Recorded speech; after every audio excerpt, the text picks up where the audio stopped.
Olá, o jornal Boa Notícia desta sexta-feira começa agora. Na edição de hoje, vamos falar sobre a saúde dos dentes e também do uso de aparelho ortodôntico. Não é apenas uma questão de estética. E ainda, os dados atualizados da Covid-19 no Brasil.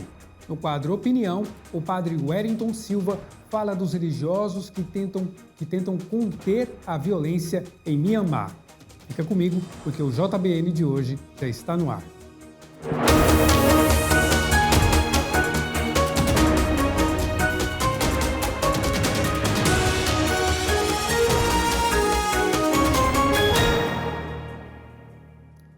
E nós começamos a edição de hoje com uma notícia de esperança. A Agência Nacional de Vigilância Sanitária, Anvisa, concedeu nesta sexta-feira o registro definitivo à vacina da AstraZeneca Oxford contra a Covid-19, com etapa de fabricação no Brasil pela Fiocruz. A vacina é a segunda a obter o registro sanitário definitivo no país. A agência também anunciou o registro do primeiro medicamento para tratamento à Covid-19, o Remdesivir, medicamento que já está sendo usado de maneira emergencial nos Estados Unidos desde novembro. E atualizando as últimas informações sobre a Covid-19 no Brasil, aqui na tela nós vamos mostrar para você as informações divulgadas pelo Sistema Único de Saúde até ontem, dia 11 de março. Vamos conferir então os números. São 75.412 novos casos de Covid nas últimas 24 horas. No acumulado, 11.277.717 casos. Novo recorde no número de novas mortes, acima da casa dos 2.233 casos nas últimas 24 horas, totalizando, desde o início da pandemia, 272.889 casos de pessoas que perderam a vida por conta da Covid-19. Mas agradecemos sempre ao Pai Eterno pelo grande número de pessoas recuperadas, chegando quase a 10 milhões, 9.958.566. Números que mostram o nível que está a pandemia no Brasil e a necessidade contínua, mesmo com o avanço da vacinação, de que nós continuemos com os necessários e devidos cuidados e com também o distanciamento social. A Igreja de toda a Ásia está em oração para pedir o fim da violência em Mianmar. Sobre esse assunto, vamos ouvir a opinião do missionário redentorista, padre Wellington Silva. Olá para você ligadinho aqui no jornal Boa Notícia. Olha, os cristãos de Mianmar estão vivendo uma verdadeira quaresma em meio à tensão e à instabilidade política pela qual passa o país depois do golpe militar sofrido. Com muita fé e com muita oração, cada cristão presente naquele país se torna um agente de caridade. De um modo especial, nós falamos dos religiosos e religiosas que lá atuam. Inclusive, pastores protestantes, padres católicos e religiosas de algumas congregações vão se tornando ícones da paz, por se colocarem diante de barreiras policiais, detendo o avanço de manifestantes contra as forças policiais. São apelos pela paz, são gestos que, diante de alguns soldados de religião budista, começam a compreender que o ponto de unidade desta comunidade é justamente a paz, pedindo respeito pela presença e pela mansidão, e de um modo especial pela manifestação da compaixão. A pregação aqui se dá através da vida desses religiosos. Testemunham a escolha evangélica da não violência, manifestam a sua missão de anunciar e de viver plenamente o amor de Cristo, também em relação ao inimigo político, e de um modo muito objetivo manifestam que as suas armas são diferentes daquelas da junta militar, que ordenou medidas repressivas cada vez mais fortes nas ruas, enquanto vários meios de comunicação independentes foram tirados de circulação.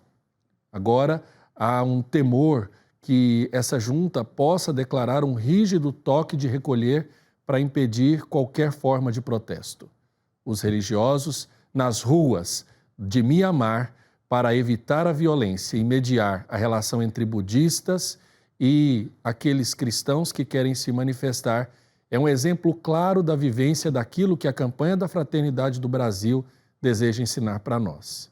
Fraternidade e diálogo. É preciso que nós saibamos viver isso. Obrigado, Padre Wellington. Momento agora de falar de saúde, a saúde dos nossos dentes. Isso porque quem pensa que ter os dentes bem alinhados é só uma questão de estética, se engana, viu? É uma questão de saúde e bem séria. Veja na reportagem. Dizem que o nosso sorriso é um dos principais cartões de visita. E sim, as pessoas estão cada vez mais preocupadas com a aparência dos dentes. O ortodontista é o responsável para corrigir algumas falhas, como o alinhamento. O dente apinhado, ou torto, mal posicionado, sim, ele pode acometer vários problemas de saúde.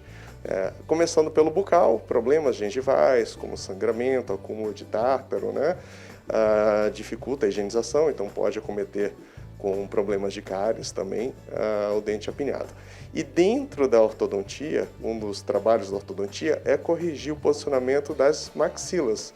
Então o dente superior num bom engrenamento com o dente inferior. Então nós temos as oclusões, então a gente tem uma classificação para isso. Engana-se quem pensa que ter os dentes alinhados é só uma questão de estética, é também uma questão de saúde. Ter o sorriso bonito e a mordida correta oferecem vários benefícios para a pessoa, entre eles a melhoria no sono, também na respiração e até na fala. De acordo com o ortodontista, o motivo para o desalinhamento dental tanto pode ser hereditário como decorrente de outros fatores, como o nascimento dos primeiros dentes. O problema pode aparecer para qualquer pessoa, em qualquer idade. Eu fui notar que eu tinha minha mordida errada depois, quando eu estava na faculdade de odontologia. Eu não tive esse conhecimento antes, porque eu realmente ia muito pouco a dentista. Eu não cheguei a ir a um ortodontista. E aí, quando eu estava na faculdade de odonto, que eu verifiquei que eu tinha essa má oclusão. Começou a aparecer bifrações, que é a retração gengival, e isso me causava uma certa sensibilidade, e eu fui buscar o tratamento. O próprio paciente ele já começa a identificar uma característica diferente no sorriso dele, Às vezes a mandíbula muito projetada, ou o queixo um pouquinho retraído, aquele famoso biquinho, O paciente é um pouquinho bicudinho, Tem os dentes um pouquinho tortos, ou espaçamentos entre os dentes, os diastemas. Então a gente também consegue que o paciente venha já com a causa definida, E a gente só vai interpretar isso e ajustar o melhor plano de tratamento para o paciente. A Estela percebeu que os dentes estavam desalinhados. Ela conta que usou o aparelho tradicional para corrigir o problema por cerca de 6 meses, mas não se adaptou. Agora se prepara para iniciar um novo tratamento. Usei um aparelho convencional, que é os de Bractis, por 6 meses, e me incomodava, machucava bastante a boca e aqueles fios com as dobrinhas ficava me incomodando. Daí eu optei pelo Invisalign, que a praticidade dele de tirar para comer e o tempo, o tempo de tratamento ser bem mais curto. Eu vou levar 4 meses para resolver minha má oclusão. No mercado existem várias técnicas para o paciente tratar problemas de desenvolvimento, espaçamento e dentes desalinhados. O ortodontista é quem vai avaliar cada caso individualmente com o paciente e juntos vão decidir o melhor procedimento. Hoje nós trabalhamos com 2 tipos de aparelhos, digamos assim, os tratamentos que a gente oferece, que são os tratamentos com aparelhos fixos e os tratamentos com aparelhos removíveis, entre eles os ortopédicos e os alinhadores ortodônticos. A gente precisa, sim, de uns dentes bem relacionados, bem ajustados, porque isso a gente vai levar para a vida toda, uma oclusão estável. Com o passar do tempo, os dentes modificam a forma, por desgastes, acaba interferindo também na oclusão, levando desgastes. Então, é realmente bom a gente tratar e acompanhar. E é bom a gente tratar isso para tirar, para não agravar mais esse problema. Quanto mais cedo a gente tratar, melhor. Sua saúde bucal deve fazer parte da sua vida.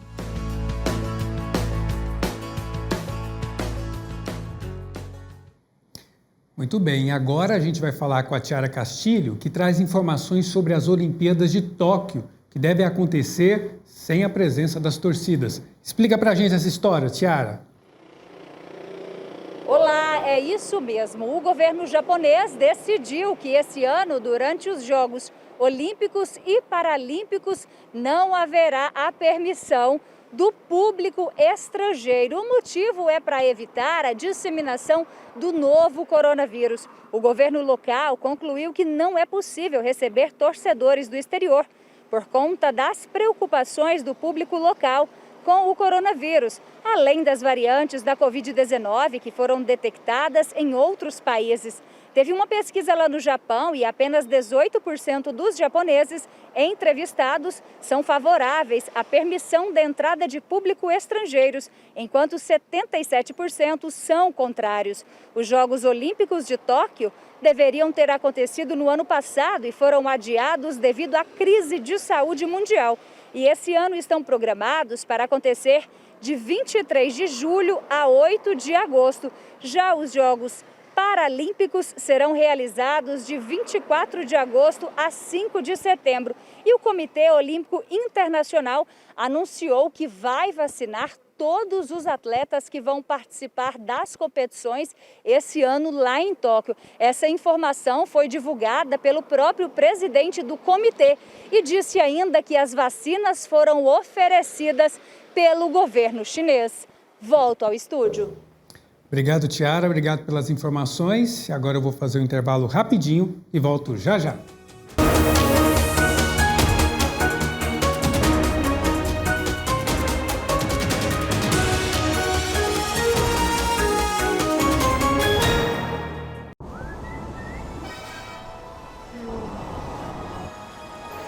Oi para você que está aqui na Rede Pai Eterno.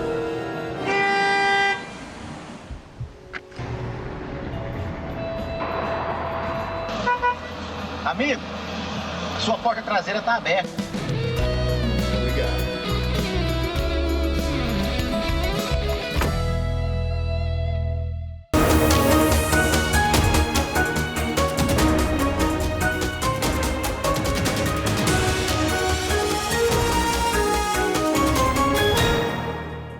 Estamos de volta com o seu jornal Boa Notícia desta sexta-feira. Muito obrigado pela sua companhia, pela sua audiência. E você que acompanha a nossa programação, devoto do Divino Pai Eterno, sempre em contato conosco aqui na Nova FIP, também pelo WhatsApp. É o mesmo número que você já conhece, o 62-3506-9800. Estamos sempre prontos para atender você. Agora vamos saber o que é destaque no noticiário internacional. Acompanhe comigo. O presidente norte-americano Joe Biden promulgou nesta quinta-feira a lei que lança um plano de estímulo econômico de 1 trilhão e 900 bilhões de dólares. Esse valor equivale a mais de 10 trilhões de reais. Dentre as medidas previstas no plano, está o pagamento de 1.400 dólares em ajudas diretas através de cheques para as famílias com renda menor e a extensão da duração do seguro-desemprego. A pandemia do coronavírus deixou mais de 525 mil mortos nos Estados Unidos, e a maior economia do mundo encolheu 3,5% no ano passado. No mesmo dia, o presidente democrata anunciou que todos os adultos americanos devem receber a vacina para a Covid-19 ainda neste semestre. O cardeal Leonardo Sandri, prefeito da Congregação para as Igrejas Orientais, divulgou carta nesta quinta-feira convidando as igrejas de todo o mundo para a coleta pró-Terra Santa, realizada anualmente na Sexta-feira da Paixão. O cardeal encoraja os fiéis a um gesto de solidariedade para preservar os lugares santos e manter as necessidades dos frades franciscanos na Terra Santa. As comunidades cristãs da região passam por graves dificuldades econômicas por causa da pandemia, com registros de desempregos pela ausência de peregrinos. O secretário-geral da ONU, Antônio Guterres, advertiu o Conselho de Segurança nesta quinta-feira sobre a situação da fome no mundo. Segundo o chefe da ONU, mais de 30 milhões de pessoas estão a um passo de serem declaradas em situação de fome. Ele pediu uma ação imediata para conter os impactos climáticos e a pandemia da Covid-19. No final de 2020, mais de 88 milhões de pessoas sofriam de fome aguda devido a conflitos e instabilidade, um aumento de 20% em um ano. E a tendência é de piora em 2021 devido à crise trazida pela pandemia. Abre aspas. Tenho uma mensagem simples. Se você não alimenta as pessoas, alimenta o conflito. Fecha aspas, afirmou o secretário-geral da ONU. No comentário de hoje, o assunto é o aumento da busca pelos procedimentos estéticos nesse período de pandemia. Vamos acompanhar. Atualmente, o Brasil e o mundo todo estão vivenciando um período muito difícil por conta da pandemia. E com isso, várias empresas, vários setores do mercado estão tendo crise. Porém, dentro da estética foi um pouco diferente. As pessoas começaram a nos procurar ainda mais para a realização de procedimentos estéticos e cuidados com a pele. Por estar todo mundo em casa, eles pesquisavam ainda mais sobre isso. E isso criou uma curiosidade e também a curiosidade de se olhar mais. As pessoas começaram a se ver mais, viu que na pele estava incomodando algo. Eles começaram a nos procurar. E por todo mundo estar usando máscara, essa região dos olhos e da testa ficavam todas expostas. Com essa exposição, começavam a ver mais as rugas, o sorrir, o levantar a testa. E um dos procedimentos que mais procuraram dentro do consultório foi o Botox, que é a toxina botulinínica. Todo mundo via com baixa autoestima, querendo melhorar algo, e o Botox foi o que mais se realizou. Preenchimento labial, sim, também foi. Incrível que pareça, foi. Todo mundo de máscara.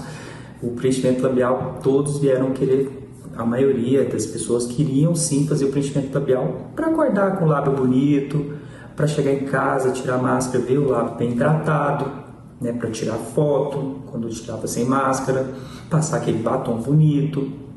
E teve uma procura muito grande. A harmonização facial, que é um assunto que é abordado sempre, também tiveram. Procura demais para melhorar o contorno mandibular, do queixo, tudinho. E as pessoas sempre, quando chegavam aqui, eu perguntava como que elas me achavam, como que elas pesquisavam o profissional para poder estar ali realizando uma avaliação. Eu pergunto isso porque todo mundo tem que ter isso em mente, tem que saber procurar o profissional habilitado. Pesquisa no conselho dele, se ele tem registro e é habilitado. Veja antes e depois, pesquise as redes sociais. Quem também já realizou o procedimento com esse profissional. E o melhor de tudo, gente, pesquise com pelo menos 3 profissionais. Assim você vai saber com quem você quer realizar. E lógico, o próprio profissional que está ali atendendo o paciente também tem que dar toda a segurança para o paciente. Tem que deixar ele seguro de que aquele procedimento é bom ou não naquele exato momento. Se ele está precisando ou não. Não é só sair colocando, enchendo as pessoas com o preenchimento. É saber lidar com o paciente. E perante essa pandemia toda, levar toda a segurança também em questão das recomendações da OMS. Higienizar tudo, luva, máscara, sempre estar bem amparado para proteger o paciente e você mesmo. Obrigado. Obrigado. E agora, a história da Arquidiocese de Belo Horizonte, que é também a história de cada um dos seus fiéis. Em comemoração ao centenário, que foi iniciado no último mês de fevereiro, a Igreja da capital mineira preparou o concurso cultural para as pessoas partilharem a sua história. Vamos conferir. Em 1980, Irene tinha apenas 3 anos de serviço no Corpo de Bombeiros da capital. A missão especial da corporação está guardada na memória por toda a vida. É que no dia 1º de julho ele participou do cordão humano formado por militares durante a visita do Papa João Paulo II a Belo Horizonte. Você vê passando assim, o Papa passando assim como ele passou, porque eu estava trabalhando assim perto assim no Papa móvel, né? Então foi uma coisa realmente muito assim significante, porque é o sonho, né, de todo religioso assim católico, ele ficar perto do Papa. Então para mim foi uma honra. E eu guardo como de lembrança ainda, né, que naquela época fazia parte do fardamento. Na época esse capacete não faz agora mais parte, né,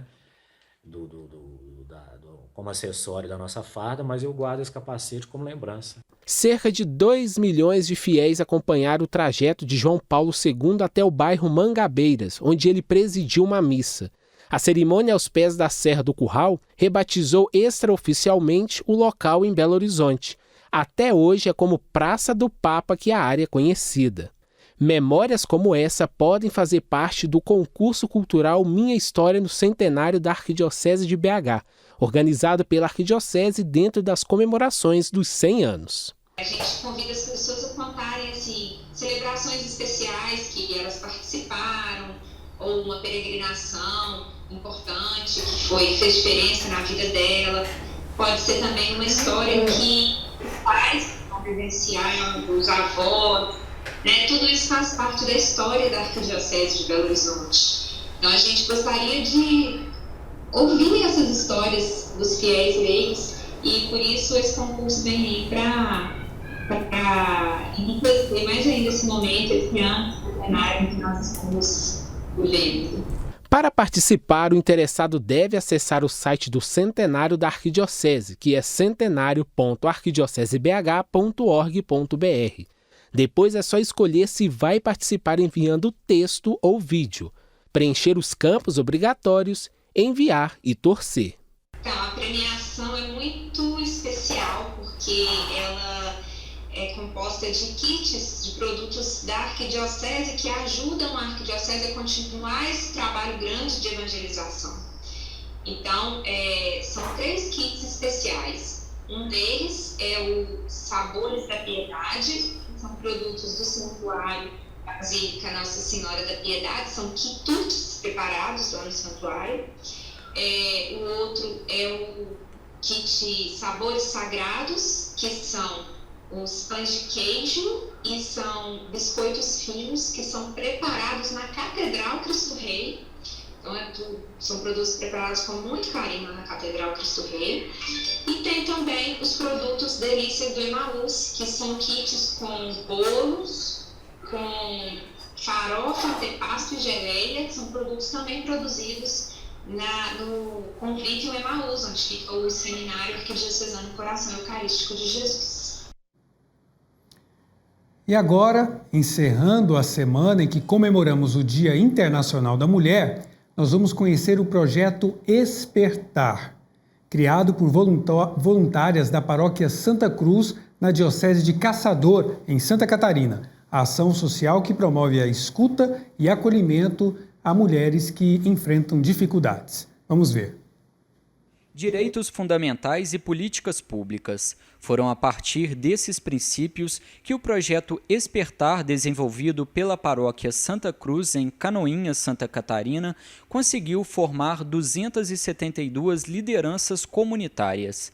Segundo a Rosilei Milk, responsável pelo projeto, o objetivo final da ação foi fortalecer a assistência junto às mulheres, auxiliando na identificação de suas demandas e necessidades. O projeto ele foi pensado, na verdade, por um grupo de pessoas tanto ligado à igreja como também a outras organizações que atuam aqui no nosso território. E surgiu porque a gente teve um aumento, assim, de forma bastante expressiva, de situações principalmente relativas às mulheres, né? Com questão de depressão, de situações de violência doméstica, de suicídios, e, assim, notadamente voltada a mulheres jovens ou mulheres que cada vez mais estão tendo que assumir o sustento da família sozinhas.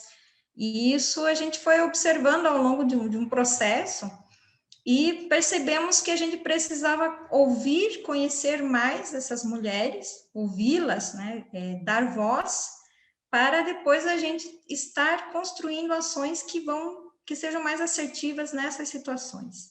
Justamente por essa demanda na sociedade, o foco do projeto Espertar foi na capacitação e acompanhamento de equipes discuta mulheres jovens, mães e chefes de família que vivem em situação de vulnerabilidade social. A metodologia usada foi a de visitas a domicílio e rodas de conversas com grupos. A coordenadora explica também que, devido à pandemia e à necessidade do isolamento social, o cronograma de atividades sofreu alterações. O projeto ele teve esse momento formativo, que a gente começou finalzinho de 2019, aí fomos até uma parte de 2020, aí tivemos que fazer uma interrupção devido à questão da pandemia, tivemos que rever algumas atividades, mas como eu disse, são dois focos, né? O dia a dia ele se baseava principalmente na questão da formação, na preparação dessas lideranças. Um grupo teve formações sistemáticas com uma equipe multidisciplinar, que justamente veio buscar ajudar ferramentas para esse grupo, eram em torno mais ou menos de 25 pessoas, para irem a campo ouvir e escutar essa realidade das mulheres. Aqui na nossa cidade, nós temos 3 grandes regiões que a gente chama periféricas, onde está a maioria da população, principalmente a população mais vulnerável, e aí a ideia era fazer uma escuta nesses espaços. A ação foi mais uma iniciativa apoiada com recursos do Fundo Nacional de Solidariedade, arrecadados pela campanha da Fraternidade de 2019, durante a coleta da solidariedade. Os recursos do fundo foram essenciais, porque todo esse processo formativo ele tem um custo, né, demanda pessoas, demanda assessorias, pessoas envolvidas na organização, tem vários custos que a gente acaba tendo nesse processo, e a ajuda financeira do fundo foi, assim, eu digo, importantíssima, essencial para que a gente pudesse realizar, porque só nós, a gente tem um grupo de voluntários, temos organizações parceiras que também contribuíram, mas nós não teríamos conseguido realizar realmente o projeto sem a ajuda do fundo. É uma contribuição que a gente sabe que de toda a igreja, principalmente através das campanhas da fraternidade, que fazem a coleta, e é um recurso que eu digo assim, que sem eles, muitos projetos que a gente também conhece aí pelo Brasil, eles ficariam inviáveis, porque a gente depende, sim, do recurso econômico, né? Ele é essencial. Através do projeto Espertar, também foi elaborado um relatório e diagnóstico a partir da análise das escutas entre as mulheres. O material foi compartilhado com as organizações parceiras, especialmente o programa Esperançar, tendo em vista resposta e encaminhamentos mais assertivos às demandas das mulheres atendidas pela ação. Eu já trabalho há muitos anos com projetos sociais, né? Dentro da instituição que eu faço parte, que é o Instituto Madre Bernarda, a congregação também da qual eu faço parte, e esse trabalho social para mim deu sempre uma razão maior, né? Para minha opção como pessoa, né? De promover o bem para o outro, para aquele que precisa, mas também como cristã, como católica, digamos, como parte de uma igreja que se preocupa com isso também, né? Vai além daquele aspecto apenas religioso, né? Ele é uma ideia de que você não pode cultivar a sua fé, eu penso assim, né? Sem uma ação realmente concreta, sem ir em busca do irmão que precisa, seja qual for a realidade. Com esse bom exemplo, terminamos o Jornal Boa Notícia desta sexta-feira. Bom fim de semana.